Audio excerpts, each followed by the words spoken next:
बच्चों, पिछले e learning class में हम स्वर व्यंजन पढ़ चुके हैं।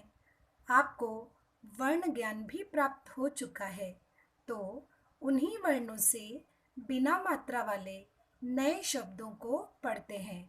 आपको मेरे साथ साथ पढ़ना है, ठीक है? तो शुरू करें। पाठ 1, अमन। इस पाठ में अमन को कुछ हिदायतें दी गई है। देखो तो क्या हिदायतें दी गई है। अमन नटखट मत बन, सड़क पर मत चल, डगर डगर चल। सुना आपने? बहुत ही बड़ा संदेश मिला है इन वाक्यों से। जैसे सड़क पर मत चलो, जो रास्ता पैदल चलने वालों के लिए होता है उसी पर चलो। आपको भी इस संदेश और नियम का पालन करना है। करेंगे ना पालन? हाँ, शाबाश। चलो अब आगे बढ़ते हैं। जरा देखो तो अब इन वाक्यों से हम क्या सीख सकते हैं। आपको मेरे बाद हर एक शब्द को दोहराना है।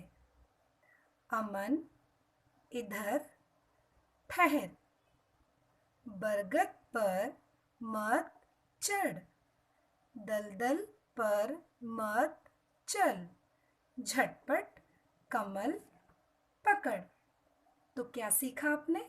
यही ना कि बड़े घने वृक्ष पर नहीं चढ़ना है और कीचड़ में जहाँ दलदल हो वहाँ नहीं चलना है।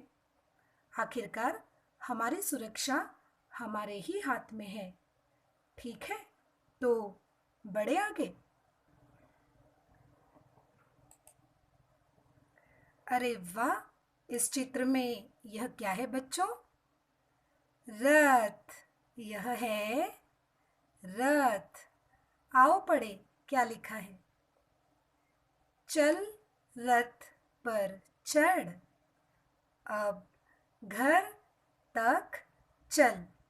अरे वाह, यह तो बड़ा आसान है। बिना मात्रा वाले शब्द पढ़कर आपको मज़ा आया ना? बच्चों, अभ्यास के रूप में इस पाठ को हम फिर एक बार पढ़ेंगे। आपको पुनः मेरे साथ साथ दोहराना है। शुरू करें। पाठ 1, अमन।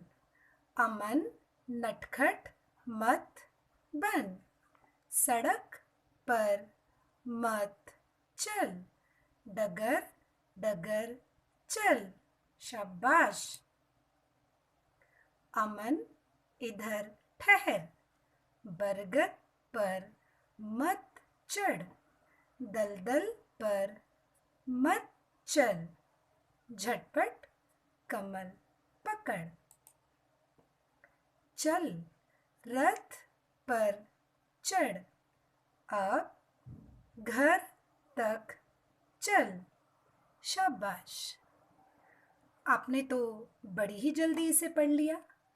तो आइए बच्चों, अब समय है गृह कार्य का। जो आपने पढ़ा उसे दृढ़ करने का। तो लीजिए अपनी कॉपी पेन और हल कीजिए सवालों के जवाब। बच्चों, गृह कार्य में मैंने आपको कुछ प्रश्न दिए हैं जिसका उत्तर आप बड़ी ही आसानी से लिख लेंगे। प्रश्न 1 में घेरे में आपको 2-2 अक्षर लिखने हैं, वो भी बिना मात्रा वाले। प्रश्न 2 में जो नीचे आपको वर्ण दिए गए हैं जैसे कि स, र, क, स, इसे मिलाकर एक नया शब्द आपको यहाँ पर तैयार करके लिखना है। एक उदाहरण भी मैंने यहाँ पर दिया हुआ है। अ जमा च जमा क जमा न बराबर अचकन। तो इसी प्रकार से यह पूरा प्रश्न नंबर 2 आपको हल करना है। अगला प्रश्न है, चित्र देखकर वाक्य पूरा कीजिए।